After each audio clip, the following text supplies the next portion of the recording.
오늘 수요 찬양 예배 말씀 고린도후서 2장 1절부터 11절까지 말씀 함께 공부하겠습니다. 바울이 고린도 전서를 보내면서 마지막 부분에서 고린도 교회를 방문하겠다라는 의사를 밝혔습니다. 하지만 방문하지를 않고 이제 여정을 바꾼 것에 대해 바울을 비난한 자들은 이제 바울이 신실함이 없다, 약속을 지키지 않았다, 그리고 더 나아가서 바울이 전하는 복음까지 거부하는 이런 모습을 보게 됩니다. 그래서 바울이 고린도 후서를 쓰게 되는데, 바울은 자신의 고린도 교회 방문 계획을 이제 변경하게 된 것이 경솔함 때문이 아니다라는 것이죠. 예라고 해놓고 아니라 하는 일은 내게 없다. 신중히 하나님의 뜻을 따름이었다라는 것을 이제 변호하고 있습니다. 바울은 자신을 변호한 그대로 하나님 앞에서 예가 되는 인생, 하나님의 뜻에 순종하는 신실한 삶을 살았음을 오늘 본문에서도 이제 밝히고 있습니다. 1장 23절 말씀인데 바울이 이렇게 말합니다. 내가 내 목숨을 걸고 하나님을 불러 증언하시게 하노니 내가 다시 고린도에 가지 아니한 것은 너희를 아끼려 함이라. 바울이 지금 목숨을 걸고 하나님을 불러 증언하시게 한다라고 표현을 합니다. 그 뜻은 하나님께서 이 일에 증인이 되어 주시도록 부탁을 드릴 정도로 자신이 여행 계획을 변경한 이유가 무엇이었는가 확실하게 밝히고 있는데, 그것은 바로 성도들을 아끼기 때문이라고 표현합니다. 자신의 생각이나 자신의 편의를 위한 것이 아니라 오직 성도들을 아끼기 때문이었다는 것입니다. 만약 성도들을 진정으로 아끼는 마음이 없었다면, 그리고 자신의 본래 계획대로 고린도를 찾아갔었다면 그 성도들에게 주어지는 것은 마음의 근심과 아픔뿐이었을 것입니다. 왜냐하면 그 교회는 문제가 참 많았습니다. 징계를 받아야 할 만큼 바울을 근심하게 하는 자들이 있었기 때문입니다. 바울은 충분히 그들을 징계할 수도 있었을 것입니다. 하지만 그러기보다는 그들 스스로 회개할 수 있는 기회를 주고자 했던 것입니다. 바로 목회자의 심정이죠. 결국 하나님의 마음입니다. 바울은 목자의 심정으로 지혜롭기도 하고 또 인내심을 가지고 성도들이 회개할 수 있기를 바라는 그런 마음을 보여주고 있습니다. 그런데 정작 교회 안의 비방자들은 바울의 이러한 인내와 용서하고자 하는 마음을 오해했고 도리어 여러 가지 이유로 비난했던 것이죠. 그래서 바울은 1장 24절에도 이렇게 말합니다. 우리가 너희 믿음을 주관하려는 것이 아니요 오직 너희 기쁨을 돕는 자가 되려 함이니 이는 너희가 믿음에 섰음이라. 중요한 원리를 보여줍니다. 바울의 목회관이 나타나죠. 성경관이라고도 할 수 있겠습니다. 우리는 너희의 믿음을 주관하려는 태도를 가지고 있지 않다라고 분명히 말하죠. 주관한다라는 뜻은요, 자기가 주인이 되어서 주가 되어서 지배를 하겠다라는 뜻이죠. 즉 내가 개척한 교회고 내가 목회한 교회인데 내가 시키면 시키는 대로 해라. 바울에게는 이런 자세가 하나도 없었습니다. 사람들은 지배하기를 좋아합니다. 특별히 내가 열심이거나 경험이 좀 있거나 좋은 뜻을 가지고 있다면 너무 확신해버리죠. 그래서 내 이 좋은 뜻을 따라주기를 원하는, 그렇게만 하면은 다 잘 될 텐데 이런 마음이 있죠. 그런데 안타깝게도 참 많은 경우에요, 이런 마음을 가지고 있는 모습을 보면은 정말 주님 말씀대로 세상 가운데서는 빛이 되지 못하고 교회에서는요 어떤 확신을 가지고 이렇게 하려고 하는, 교회 안에서 빛을 비추어 주려고 하는 이런 모습도 많다라는 것이죠. 바울은 어떻습니까?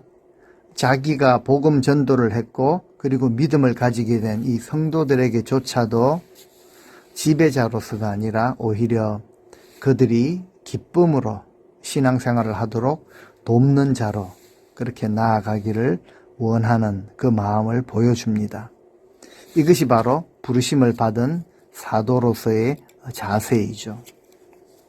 고린도전서에서 우리는 살폈듯이 바울은 대사도로서 자기의 모든 권리까지 포기하고 오직 예수 그리스도의 복음과 성도들의 신앙 성장을 위해 기도와 눈물로 섬기고 헌신하며 도왔던 모습을 보여주는 것입니다. 사도로서의 권위를 가지고 있었음에도 불구하고 다 내려놓고 오히려 돕는 자로 기도와 눈물로 복음의 씨를 뿌리고 그리고 성도들의 온전한 기쁨과 참 자유함과 진정한 성숙함에 이르도록 이런 사람 만나면 자존심 내려놓고 거기에 맞추어주고 저런 사람 만나면 자신을 희생하면서까지 거기에 맞추어주고 이것이 바로 주님의 방법이었습니다. 그래서 세리와 창기들을 주님께서 만나 주셨죠. 바울 역시 주님 앞에 설 때를 바라보면서 사명을 감당하고 있습니다.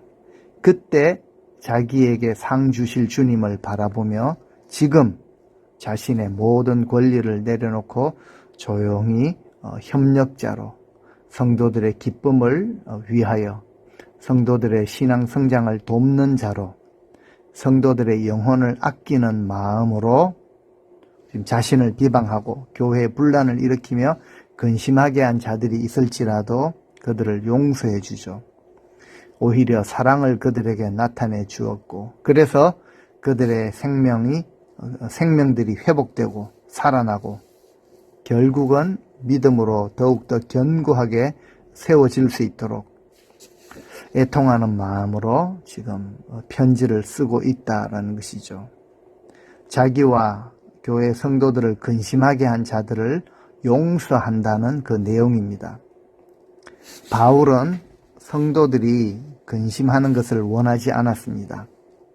참으로 기쁘게 신앙생활하기를 원했죠. 그래서 바울은 이 기쁨을 함께 나누기 위해 먼저 용서하는 사랑을 실천했습니다. 1절 말씀부터 한번 보시겠습니다. 2장 1절 내가 다시는 너희에게 근심 중에 나아가지 아니하기로 스스로 결심하였노니 바울은 그들에게 근심을 가지고 나아가지 않기로 결심했다라고 합니다.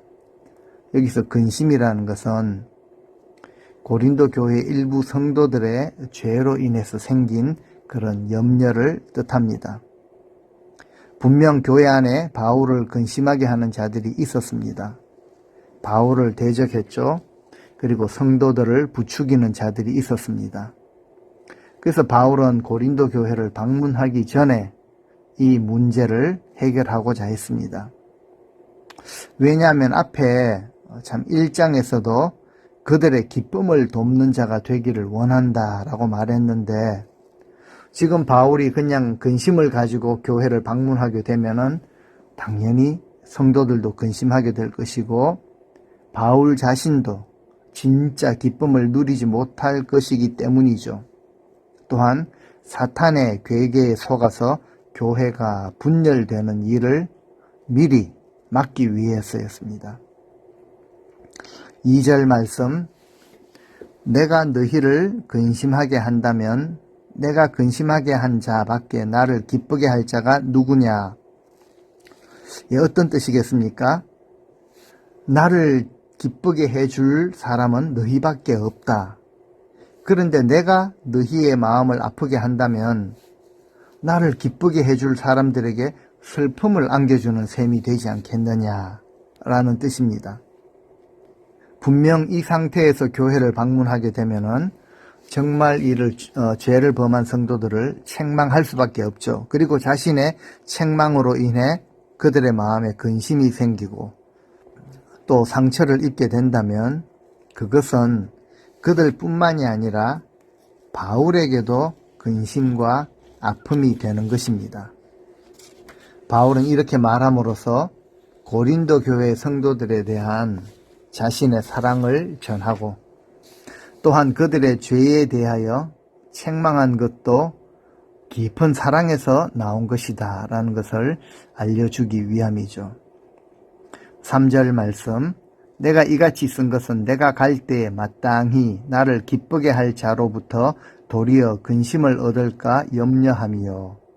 또 너희 모두에 대한 나의 기쁨이 너희 모두의 기쁨인 줄 확신함이로다. 바울의 좀 아파하는 마음이 드러납니다. 바울에게 기쁨을 주어야 할 성도들이 오히려 근심을 끼치는 이런 형편이 되었습니다. 바울은 단순히 지금 자신이 오해를 받기 때문에 아파하는 것이 아니라 바울이 염려하는 것이 무엇이겠습니까?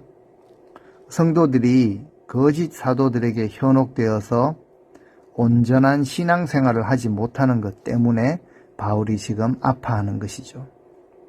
이런 상태에서 방문하게 된다면 그리고 책망하게 된다면 서로 마음만 상하게 할 뿐 근본적인 해결에 별로 도움이 안 된다라고 판단했기 때문에 방문 대신에 이제 눈물의 편지를 보냄으로써 회개할 기회를 주고자 했던 것입니다.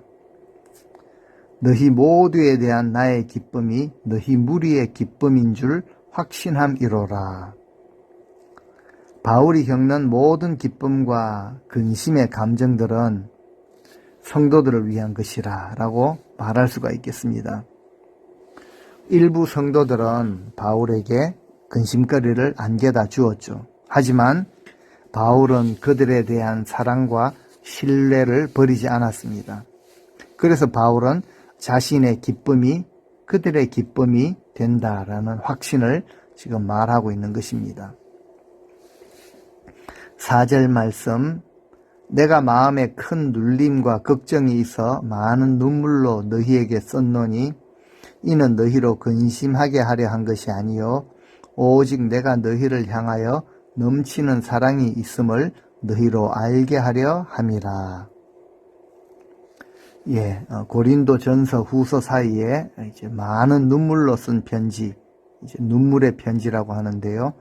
편지가 있었다라고 그렇게 추정을 합니다. 고린도 전서를 통해 이미 교회에 여러 가지 문제를 진단하고 처방을 했는데요. 여전히 문제들이 해결되지 않고 또 여전히 교회를 어지럽히는 모습이 있다라는 것을 듣고 큰 눌림, 염려하고 걱정하는 마음이 있었습니다. 그래서 이제 많은 눈물로 편지를 쓰게 되죠. 이것 역시 너희를 근심하게 하려는 것이 아니라 너희를 향한 넘치는 정말 애타는 그런 사랑이 있었다라는 것을 너희가 알아주면 좋겠다라는 것이죠. 성도들을 향한 변함없는 사랑을 가지고 있다. 이것이 바울의 마음이었습니다. 결국 우리 주님의 마음이죠.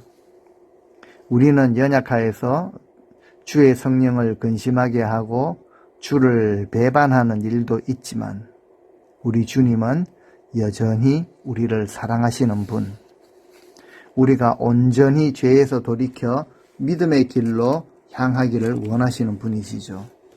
그래서 우리가 진정한 만족과 기쁨을 누리기를 원하십니다. 그러기 위해서는 회개하는 것도 반드시 필요하고요. 또한 서로를 용서하는 신앙의 자세가 필요합니다. 그래서 바울이 이제 자신의 이야기를 하고 있습니다. 5절 말씀, 근심하게 한 자가 있었을지라도 나를 근심하게 한 것이 아니요 어느 정도 너희 모두를 근심하게 한 것이니 어느 정도라 함은 내가 너무 지나치게 말하지 아니하려 함이라. 고린도 교회 성도들 가운데 바울을 근심하게 하는 자들이 있었습니다. 그들이 구체적으로 어떤 죄를 지었는지 알 수는 없지만 여러 가지 추정을 해볼 수는 있겠지만 분명한 것은 그들의 죄가 바울을 근심하게 했다라는 것이죠. 아마 바울을 비난을 했든지 또 분란을 일으키며 적대 행위를 했다라고 볼 수도 있겠습니다. 그런데 여기서 바울의 근심은요, 자신을 아프게 공격하고 비방하고 아프게 했기 때문이 아니라 주님의 교회를 어지럽혔기 때문에 생긴 근심이었습니다. 그리고 이것이 바울이 전한 그 진리의 복음에도 큰 영향을, 나쁜 영향을 미치게 되죠. 그래서 너희 모두를 근심하게 한 것이다. 교회 전체의 문제였다. 성도 전체를 근심하게 한 것이었다라고 표현을 한 것이죠. 그들이 원하는 대로 일이 잘 진행되지 않아서 생긴 그런 근심이 아니라 복음을 있는 그대로 받아들이는 것에 대한 걸림돌이 되기 때문에 교회 전체, 너희 모두를 근심하게 한 것이다 라고 표현한 것입니다. 예나 지금이나 분명 교회 안에는 교회를 좀 혼란하게 하는 모습들이 있습니다. 자기 자신이 가지고 있는 이슈, 이것의 정당성을 인정받으려고 여기저기 접촉을 하죠. 그들을 위하는 것처럼, 그들을 생각해 주는 것처럼 접근해서 결국 자기 방식으로 사람들을 부추깁니다. 목소리가 커질 수가 있고 또 듣다 보면은 정말 그런가 사람들은 혹하게 되죠. 효과가 있다라는 것이죠. 그런데 이것은 모두 사탄 마귀가 뒤에서 조종하는 일입니다. 성령께서 그래, 네가 참 의롭다. 이 문제는 잘 아는 네가 풀어야 돼 라고 하지 않으십니다. 사탄의 방법인데 어느 정도 먹혀 들어갑니다. 확실히 교회 전체를 근심하게 만드는 것이 되죠. 그런데 더 확실한 것이 있습니다. 때가 되면 반드시 그 열매를 거두어야 한다라는 일이죠. 그래서 바울은 자신을 근심하게 한 것이 아니라 교회 전체를, 그러니까 주의 성령을 근심하게 한 것이다. 어느 정도라고 한 것은 너무 심하게 말하지 아니하려 합니다.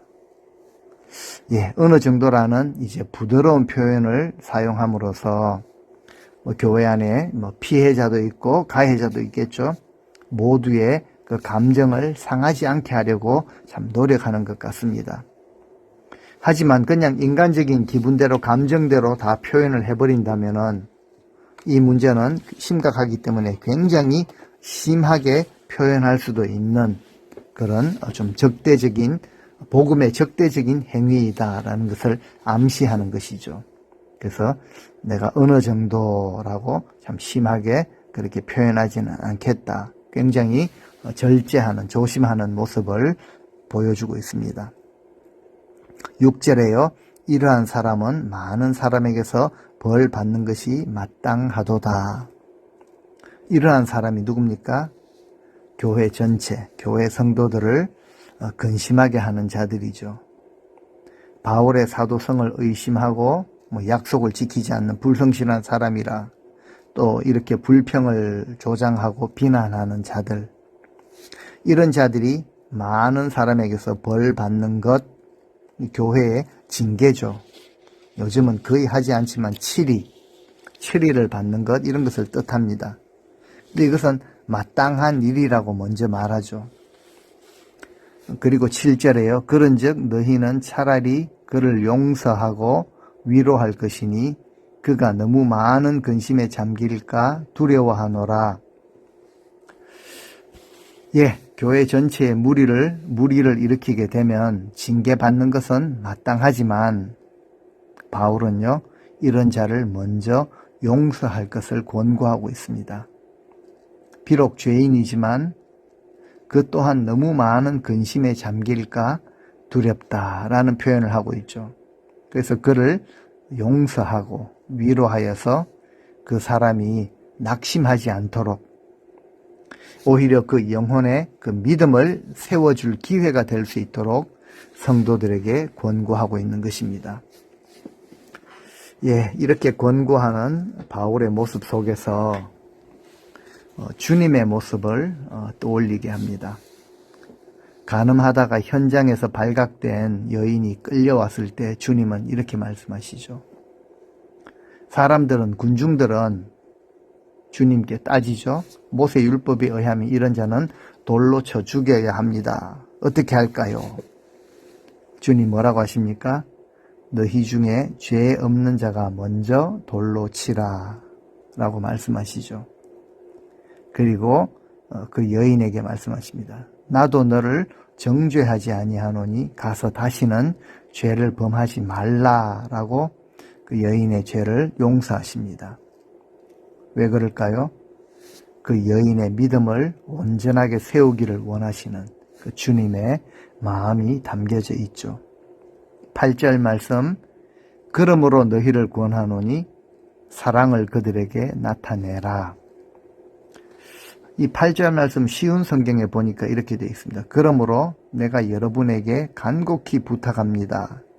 그 사람을 향한 여러분의 사랑을 다시 한번 보여주십시오. 예, 이것은 바울을 통해 주시는 주님의 권면이죠. 사랑을 그들에게 나타내라 라는 명령입니다. 진정한 사랑은 언제나 상대방의 유익을 먼저 구하는 것입니다. 우리 모든 그리스도인들은 언제나 이 8절 말씀의 교훈, 사랑을 따라 행하라, 사랑을 그들에게 나타내라 라는 권면을 마음에 새기고 그리고 그것을 따라야 합니다. 9절에 보니까 너희가 범사에 순종하는지 그 증거를 알고자 하여 내가 이것을 너희에게 썼노라. 바울이 지금 고린도후서 이 편지를 쓰는 이유를 밝히고 있죠. 성도들이 이 권면의 모든 일에 순종하는지 그것을 보는 정도가 아니라 그 증거를 알고자 하여 편지를 보낸다라고 합니다. 참 두려운 말씀이기도 합니다. 우리는 용서해야 할 뿐만 아니라 사랑을 그들에게 나타내라라는 주님의 이 권고, 그리고 이러한 권고에 순종하는지 우리 삶의 그 증거를 찾아보시겠다라는 뜻이죠. 예, 바울이 이제 성도들에게 오늘 우리에게 이렇게 권고하시는 이유는요, 범사에 지혜롭게 행함으로 사탄의 덫에 걸려 넘어지지 않도록 하기 위함입니다. 그래서 사랑을 그들에게 나타내라는 이런 자신의 권고를 받아들이도록 촉구하는 것이죠. 10절 말씀, 너희가 무슨 일에든지 누구를 용서하면 나도 그리하고 내가 만일 용서한 일이 있으면 용서한 그것은 너희를 위하여 그리스도 앞에서 한 것이니. 예, 성도들이 누군가를 용서하면 바울도 그 사람을 용서하겠다라고 말합니다. 바울은 이 성도들의 용서와 자기의 용서하는 것을 이제 일체로 하나로 보고 있다는 것이죠. 근데 이것이 바로 주님의 원칙입니다. 요한복음 20장 23절에 너희가 누구의 죄든지 사하면 사하여질 것이요 그대로 두면 그대로 있으리라. 즉 우리가 주님께 용서를 받을 것인가 용서받지 못할 것인가 라는 결정이 우리에게 달려 있다라는 것이죠. 우리가 왜 용서를 해야 합니까?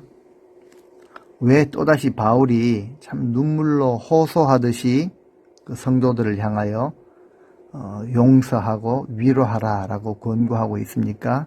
왜 사랑을 그들에게 나타내라 라고 그렇게 명령을 하고 있습니까? 오늘 말씀 마지막 11절입니다. 이는 우리로 사탄에게 속지 않게 하려 함이라. 우리는 그 계책을 알지 못하는 바가 아니로라. 예, 왜 그렇게 해야 합니까? 왜 사랑을 나타내야 합니까? 중요한 이유를 말씀하시네요. 사탄에게 속지 않게 하려 함이라. 우리가 용서하지 않는다는 것은 바로 사탄에게 속는 것이기 때문에 사탄에게 속지 않기 위해서는 용서해야 한다는 것입니다. 사탄의 목적은 성도들을 유혹하여서 자신의 종으로 삼는 것입니다. 갈라지고 다투고 서로 대적하도록, 이것이 사탄의 하는 일이죠. 이런 사탄의 계획을 우리가 모르는 것이 아니지 않느냐라고 반문하고 있습니다. 사탄이 하는 일이 무엇인가요? 몇 가지가 있는데, 죄를 범한 사람의 마음을 낙담하게 하여서 완전히 좌절에 빠지게 하는 것, 그리고 피해자라고 할 수 있는 성도들의 마음에 복수심을 일으켜가지고 그 사람을 용서하지 못하게 하는 것, 그래서 이제 용서하라고 권하는 바울과 용서하고자 하지 않는 교인들 사이에 이제 분란을 야기시키는, 이 모든 것이 다 사탄이 하는 짓들입니다. 사탄은 사랑과 용서, 위로하며 화해하는 것을 참 싫어하여서 방해합니다. 그래서 사탄의 속임수를 아는 성도들은 그 괴계에 빠지지 않도록 주님의 사랑과 용서를 적극적으로 나타내야 합니다. 바울은 마음의 큰 부담과 눈물로 호소하듯이 우리에게 전하였지만, 우리 주님은 애타는 심정으로 지금도 우리를 위해 중보하시며 또 성령께서도 말할 수 없는 탄식으로 친히 간구하고 계십니다. 로마서 8장 26절 말씀을 읽어드리고 말씀을 맺을까 합니다.